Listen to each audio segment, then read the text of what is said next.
Tapos yung mga bike dito, yan. Walang mga ngailan yan. Safe yan. Safe yan. Tapos wala rin mga kukuha niyan. Mga pang mayaman na yung dito. Yan. Ito naman, parang mga parting Madinat side lang muna tayo. Tingnan natin kung makakarating tayo doon. Nadaanan dito Panaderia. Yan. So mga Pilipino food to. Ito yung perfect na almusal sa umaga. Pandesal sa kapansit, no? Daming pandesal. Magkano yan, sir? 6 po. Yung 6 dirham lang.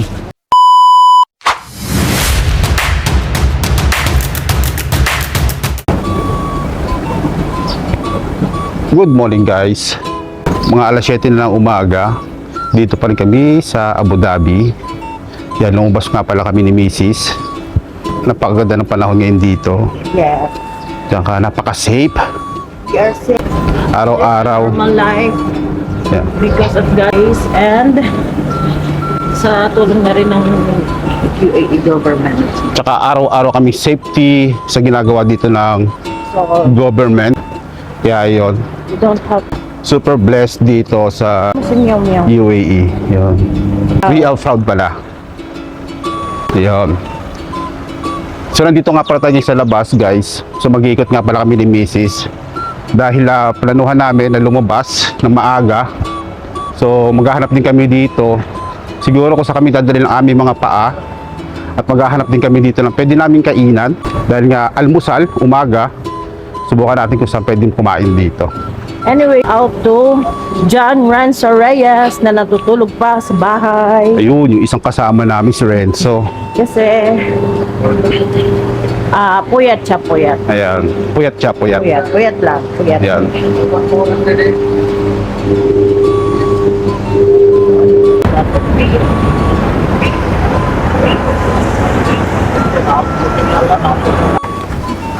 So yan guys, dito stopover muna tayo. Dito kasi mayroong mga paloadan dito na dito mismo sa may machine na maliit na to. Yan. Maraming ka pwedeng ano dito. Katulad ng maglo-load ka. Yan. Pwede ka mag-load dito. So mura lang to. 5 dirham lang. Yan. So put mo lang yung numbers mo. Lagay mo lang yung numbers mo rito. Then yung presyo makikita dyan. Yan, tapos yan. Ito yung 5 dirham. Suksok lang dyan. Ayaw pumasok ng bago. Ito mahirap dito eh. Check mo. Yun. Pasok? Aywa. Bali pumasok na yung 5 dirham. Pasok na rin ito yung pinakaload mo sa numbers na nilagay mo.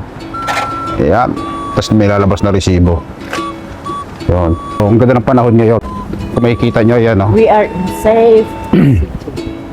Yung pinakalangit, ang ganda. So, ang dami mga parking dito, parking lot. So, yung mga kabilang bahay diyan, puro villa. Ayan. Isa sa magandang tirahan, villa. Kung ikukumpara mo sa mga residence na ganito, building. Dito kasi maramihan. Tignan mo naman dito yung lugar dito, guys. Wala pa masyadong mga tao. Daming Yan. ibon. Daming ibon. Tapos ganito yung mga bahay dito. Yan. Mga villa siya. Kung ikukumpara doon sa likod, puro building. Yan. Tahimik lang siya dito.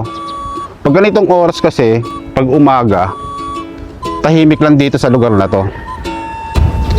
So, pero maganda rin dito tumira kasi, alam mo yon, para bang napaka-peaceful. Walang masyadong maingay. Pag parting dito ka sa lugar na to, pag nandito ka, masyadong peaceful niya. Kasi tahimik. Mga tao tulog pa, mga ganon. Yan, ayan ang lugar dito, di ba? Ganda ng mga villa. Saka walang masyado pang mga tao. Ganito yung mga bahay dito. So mga pang mayaman na to, kumbaga sa ano, ito na yung pinaka-subdivision dito. Subdivision nga. Parang haba din ang karsada dito. Mahaba yung karsada. Tapos para bang alam mo yun, sarap-sarap maglakad dito kasi tahimik. Yan. Ang busy lang ditong tao, yung mga nagkukuhaan, kukulik ng mga basura. Sila yung mga busy dito. Yan. Guys, ganyan yung basura dito. Yan. Tapos ikukulik ng mga ano, mga nakatrack na yun. Ganyan yung style ng tapunan ng basura. Ganda rito. Yan, ganyan yung style ng bahay, oh. Mga bahay dito. Pag nandito ka sa mga parting lugar na to, ganyan yung mga itsura niya. King and Yan. Diba? Tapos yan. Yun sa dulo. Sa dulo pa. Pare-pares lang din. Pare-pares lang din sila. Yan. Ganda rito, napakatahimik. Peaceful. Mga ganon. Tapos ito naman yung mga basurahan. Yan. Ganyan yung mga tapunan dito. Pinapasok yan mismo sa loob ng building. Ay, hindi building. pala. Diyan pala nagtatapon ng ano. Para yung iba kasi, pag magtatapon ka sa loob ng building ng basura, meron siyang direct na babagsakan. Tapos meron siyang box na gano'n, nasa loob. Yung gano'n. So guys, ayan. Ito yung pinaka-billboard, Dubai, Al-In, Al-Naya, Al-Mahal, malalayo na yan. Sheikh Khalifa Medical City. So ito naman, parang mga parting Madinat side lang muna tayo. Tingnan natin kung makakarating tayo doon. Yan, tapos lakad pa kami dito. So hindi kami sumasakay ng kahit anong sasakyan dito. Yan, hindi kami sumasakay ng bus, taxi. Puro lakad lang. Tapos yung mga bike dito, yan. Walang mga ngailam yan. Safe yan. Safe yan. Tapos wala rin mga kukuha niyan. Kahit yung mga electric bike, yan. Walang kukuha niyan. Kasi dito kasi napaka-safe talaga. Yun nga.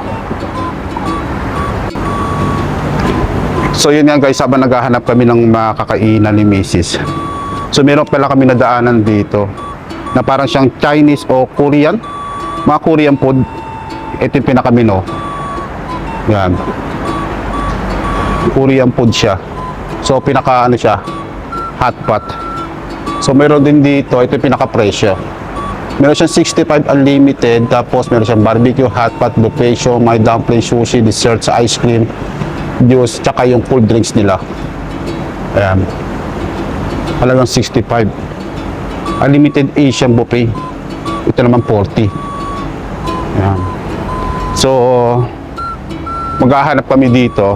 Nadaanan to namin tong kainan na to. Ayan o.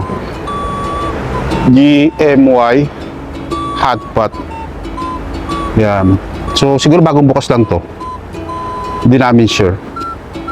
Pero ayan siya oh. Okay naman siya, malaki din. Kung mahilig ka nga sa mga ano, Korean food, ito oh. Meron silang barbecue hotpot. Yung mga ganyan. Sarap balikan nito. Dito yan oh. Sa may gym hotpot. Anong lugar to? Ayun, dito pala to sa Alpala Street, Abu Dhabi City. Ayan. Dito nyo makikita tong ano, unlimited hotpot.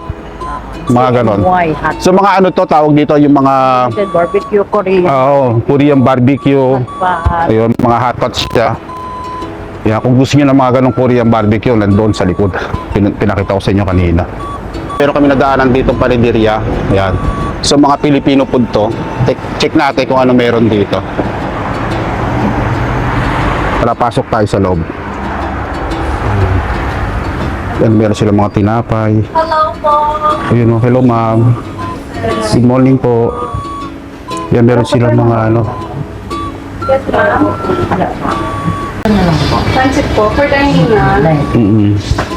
Isa lang po. Tapos pandesal. Meron sila dito mga ano, dito sa panaderia. Tapos meron silang mga breakfast combo. Ayan o, 14 dirhams lang, 15 dirhams, tapos 13 dirhams naman sa mga ganito. Ayan, meron silang mga pancake. Ayan, iba-ibang kasi mga tinapay. Ayan, tapos meron din sila tinitindang mga peanuts. Dami o, mukhang masarap to.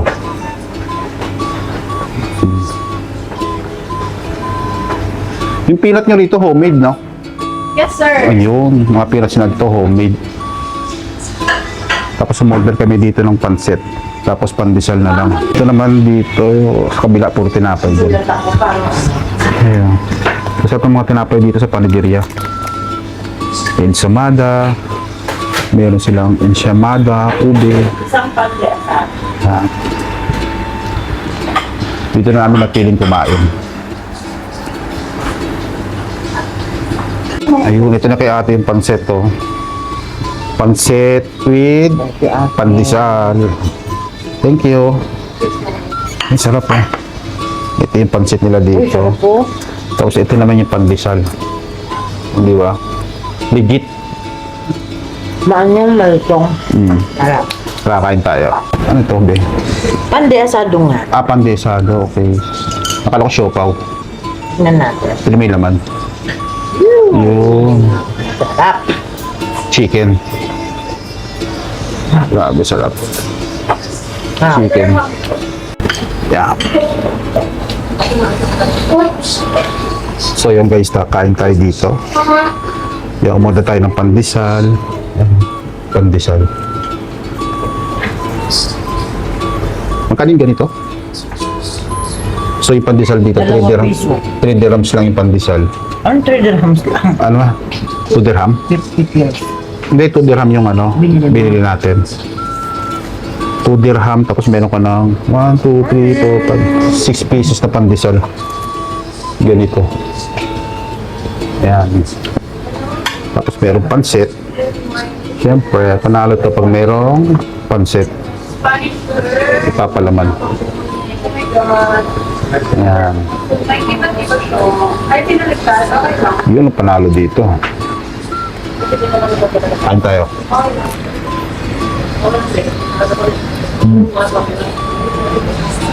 Sarap.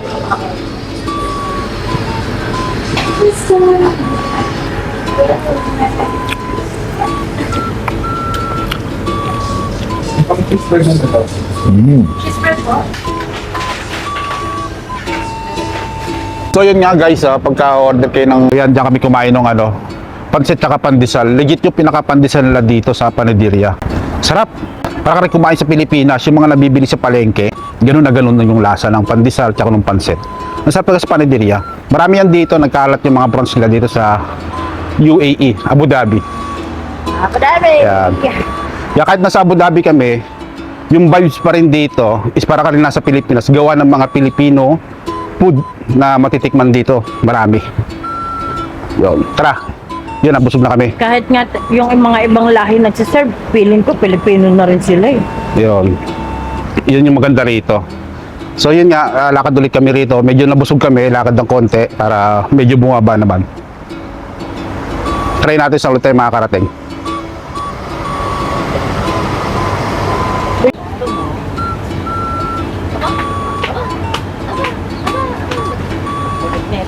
So yun guys, dito tayo sa Metro Manila. So pagpasok namin dito sa Metro Manila, mayroong nagtitinda dito ng panideria. Isa to sa una namin kinainan kanina sa Alpala. Yan.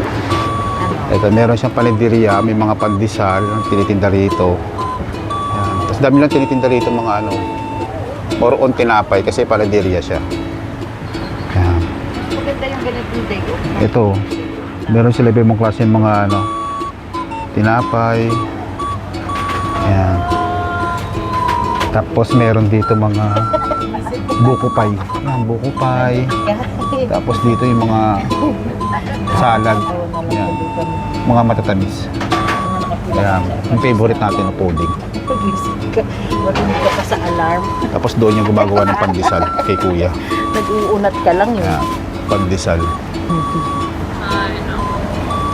Yan, masarap yung pandesal dito sa Panaderia. Yung malunggay pala rito eh. Malunggay po, 6 dirham. Kali pandesal niya, sir? 1 dirham sa dalawa. Ayun. Mas mura. 1 dirham, dalawa. 1 dirham, dalawa na. Ano gusto mo? Ube, strawberry, Ube, strawberry pandesal. pandesal, galing Baguio. O gusto mo chapati? May flavor. So meron kami kausap dito yung ating kaibigan. Oo, eh dito may malunggay. Hindi, baka may chapati yung tinitinda si sir. Hindi, chapati na lang, mas mura. Magkano lang chapati? Yun. Kuya, nagtitinda ka rin ng ano ito? Ulam? Hindi po sa amin. Pero wala pa.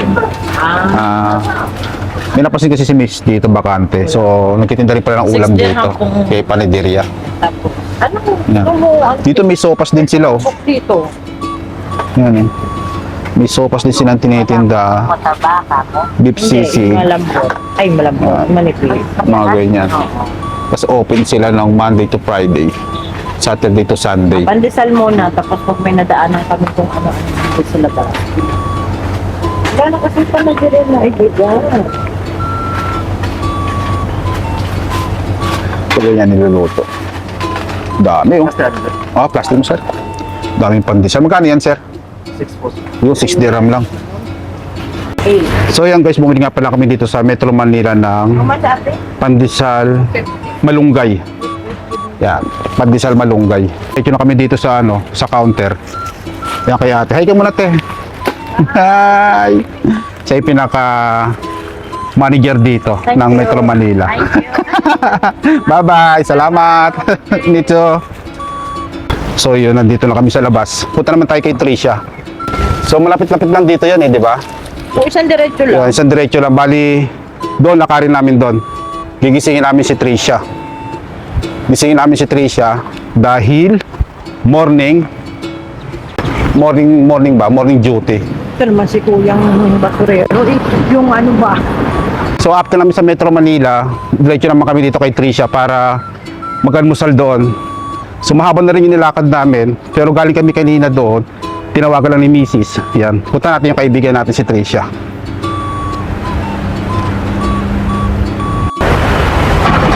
Ito yung pusa rito guys. Yan. Pero kung mamahalin yung pusa dito. Yan oh. Tumakbo. Ming! Sumananting niya sa akin oh. Yan yung mga pusa dito nagala, pero parang imported sila. Ganun yung naman. na-imported talaga sila rito no. So yung lakad pa rin tayo. Dito to, guys oh. Tingnan niyo, ito yung place oh. Pero nandito yung sa gitna ng building. Pero yung pwesto, yan oh. May halaman, tas lupa. Yan, peaceful lang yung lugar dito, ang ganda. Yan. Yan, lakad ulit tayo rito. Sarap maglakad. Sarap maglakad dito kasi nga tawag dito, malamig yung klima. Tapos hindi siya ganun kainit. Sakto lang kahit naaarawan kami. Yan. Dito na tayo guys oh. Bansa ng UAE, bandera. Yan. Lakad pa rin tayo rito. Ganda rito oh.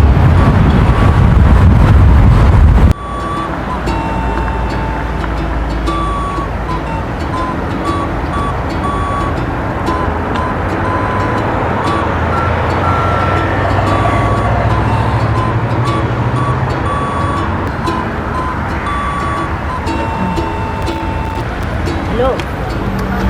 So tawid naman tayo dito sa ito yung pinaka-pedestrian dito. Yan. Dito na kami sa may ano. Ang luwag ng pedestrian dito.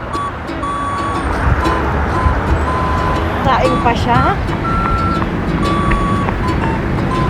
At eto na nga. So dito guys, mapapansin nyo nga pala, wala nga pala akong boses dyan. So anong nangyari nga po kasi dyan, hindi pala gumana yung pinaka-mic namin. At kailangan binigyan ko lang to ng voiceover. Bali nandiyan na nga pala kami sa mismong tapat ng bahay ng aming kaibigan na si Tricia. Pinuntan nga pala namin siya dito kasi para mag-almusal kami. At dahil nga morning pa nga ito, kaya naman dito kami dumiretso. Ganito naman yung itsura ng bahay nila dito. At dahil nga katulad ng sinabi ko sa inyo kanina, ito nga pala ang mga bila dito. Ganito yung itsura ng mga bahay dito, yung sinasabi kong bila. Ang kagandahan lang dito, maganda kasi ang place nila. Dito sa ibaba, talagang medyo may marumi at makalat. Pero pagpasok mo nga dito sa mismong loob ng gate nga nila, ito yung pinaka main door nila. Ito naman yung pinagkaiba sa mga residence building. At dahil nga wala ng second floor to, naka-organize lahat ng kanilang mga gamit. Balik ganyan pala yung itsura niya, maglalakad ka lang pala ng konti papunta sa kanila. Maganda rin yung pinaka-pwesto nila dito, mismo na sa gitna sila. Dahil nga dyan habang naglalakad kami, meron pa isang pintuan dyan. Yan naman yung pintuan na papunta sa kanila. Dito nga pagbukas namin ng pinto, mas open nga sila rito. Yan, ganyan yung itsura ng kanilang lugar dito, napaka-open talaga. Ganito yung maganda dito sa bilang, yung naka-open siya tapos pasok talaga yung pinakahangin. Siguro kung susumahin ko at bibilangin ko, meron silang 6 na pintuan dito kasama si Tricia. Sakto nga rin pagpunta namin dito sa kanila kasi nga kakain nga rin kami ng heavy breakfast niya na hinahanda niya ngayon. Kinatok na nga pala ni Mrs. si Tricia yung pinakapintuan niya. Medyo napagod na nga rin si Mrs. kaya umupo na siya muna dito. Ayun nga, bali tingin-tingin nga muna ako dito sa mismong plot nila. Okay kasi yung pinakapesto niya dito mahangin kasi nga open area siya. Isa nga ito sa magandang tirahan dito sa UAE. Ay kaya lang medyo may kamahalan talaga. Ayun nga, pagbukas nga ni Tricia dito, nandito na kami sa mismong tapat ng pintuan niya. At kaya nga pagbukas ng pintuan niya dito, kunwari nga daw surprise. Yung tipong hindi niya nga alam na pumunta nga pala kami dito. At kaya naman yung itsura niya lang talagang gulat na gulat siya sa amin. Ay siya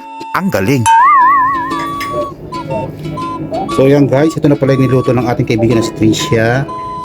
Yan, nagluto siya dito ng muntik na masunog nilang gunisa, hotdog na sakto ang pagkakaluto, okra, yan.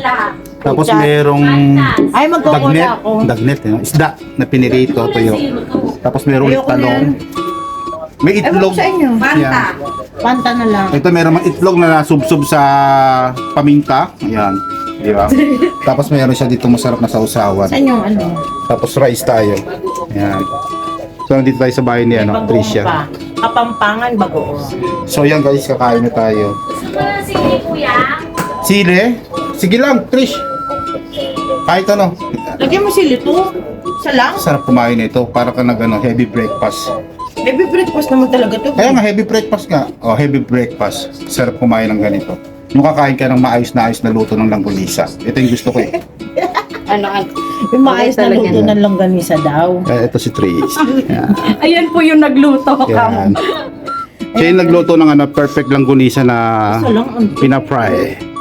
Uy, Tapos lagyan ng sili. Ito masarap. Binagoongan ng ano, Suka. suka na may bagoong. Tapos yung Tapos ano, sili. sili tsaka yung bawang. Para solid yung kainan. Yan. Si Mako. Diba? Ito yung kakainin natin. Thank you, Lord. Amen. Tara guys, sabay nyo kami, kain tayo.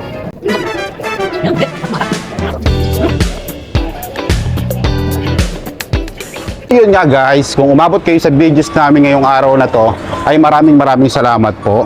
Mga susunod na videos namin, siguro gagawa naman tayo ng mga food trip dito sa Abu Dhabi, katulad ng ginagawa namin sa Facebook. Kung umabot kayo sa videos na to, maraming salamat po. So, ay siya, Tapos na. tapos na.